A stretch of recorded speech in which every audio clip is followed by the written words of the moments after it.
being a pastor's kid, Yeah. very hard because you have all these people who are looking up to you. They have high expectations of you Yeah.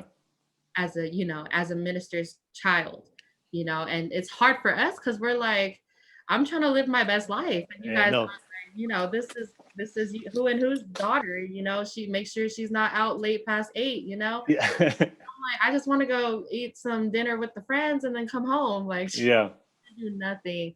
And because of that, my parents were super strict. And that's Yeah. I had a lot of friends, in Samoa. I had a lot of friends, and they all got to go out. I couldn't because I'm Yeah. a pastor's kid, and they had Yeah. PK, for pastor's kid, and so like everyone will call me a PK. They're like, oh, there's God, Damn. but yeah, so my parents were super strict of me going out and stuff like that, which led to me being rebellious. Yeah, I got to get always like that. The pastor's kids are always rebellious. Oh my god, man! Always I'm telling rebellious. you, people when they say we're the worst. I mean, we're not living up to that name, but Yeah. we, we were bad. Some of us weren't. Some of them, angelic, and I'm like the total opposite. Oh my god, my dad's turning in his grave right now. I'm talking about this. But I was a rebel because I didn't like the fact that people saw me, they wanted, Yeah. they had high expectations of me. They saw me a certain way that I just didn't want to, be. And I was like, Yeah. I'm me at the end of the day. Like, you have Yeah. to accept that. You didn't want that pressure. Like you can't be like yeah, Yeah, too much pressure. Like yeah. much.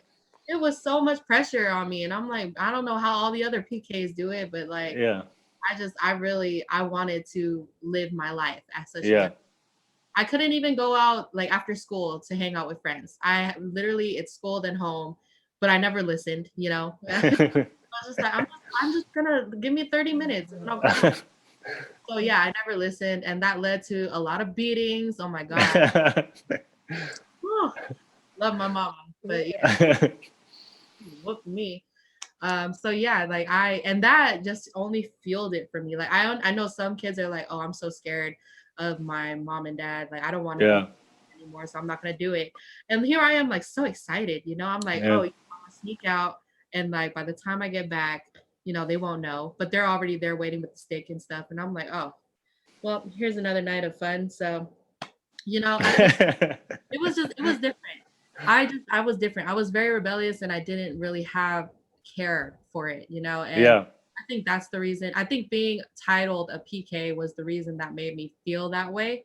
Yeah. Because it could be any other kid who was getting beat, and they really they don't. It's not like people look at them and talk about them at church. Yeah.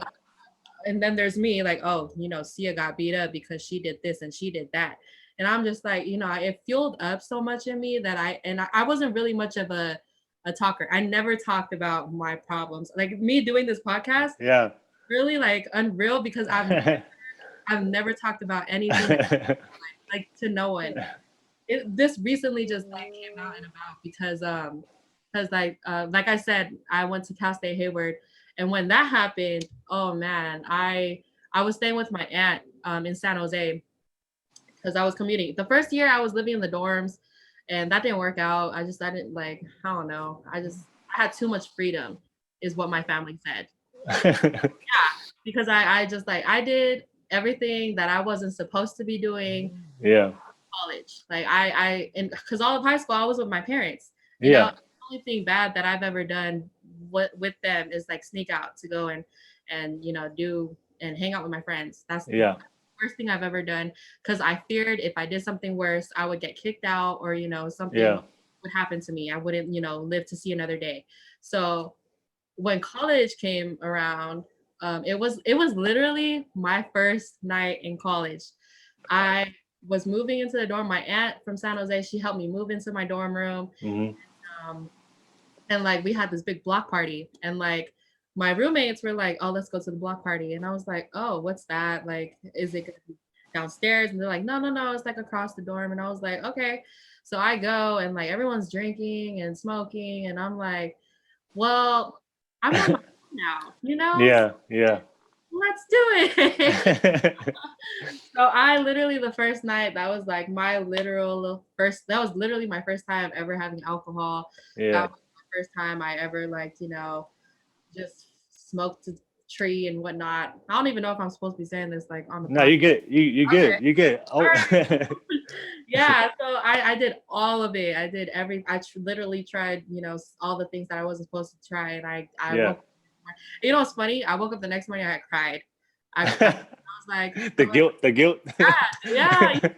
I cried and I prayed to God. I was like, no, I'm dead ass. No, I can see that happening. I can see that happening. I literally cried my whole morning, and I was like, I'm gonna go to class and I'm just gonna, do what I'm supposed to be doing.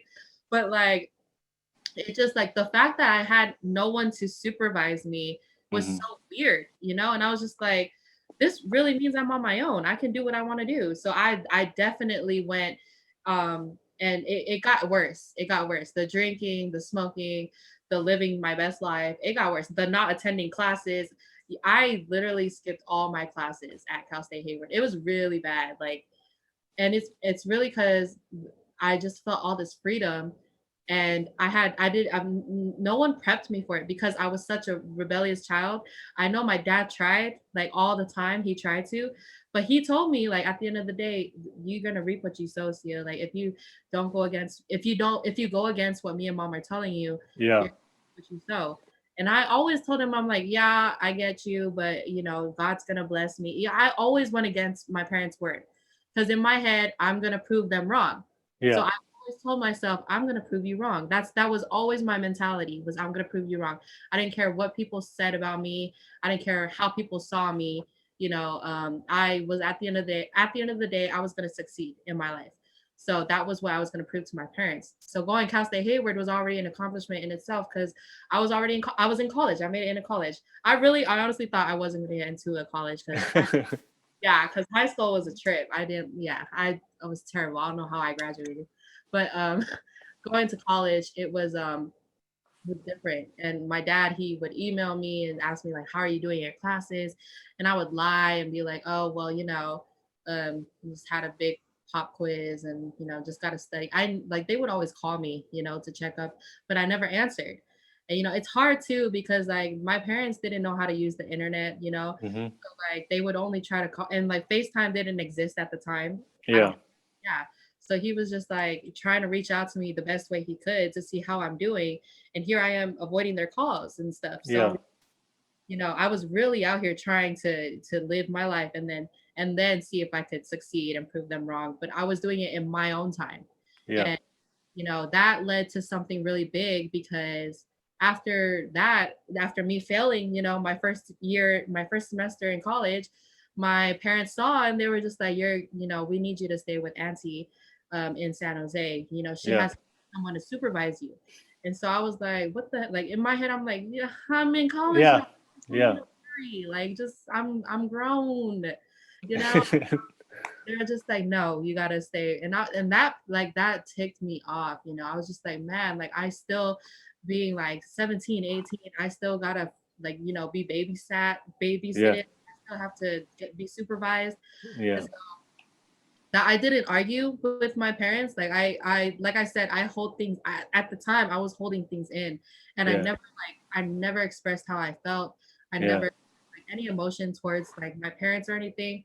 Only when I would like act out like rebelliously, but I never like would act in an angry way to them. I wouldn't. Yeah.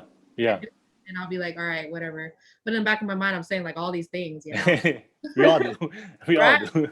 So my second semester, I moved to San Jose. I was commuting from San Jose to go to college, and that was a trip. That year was terrible because I was about 17, 18, and my aunt. I'm named after her, and so people always say you're just like your namesake. And when they say that, it's because I'm hard-headed. I'm very hard-headed. I'm very stubborn, and so is she. And so me living with her, like people were just like, this is gonna be a bad clash.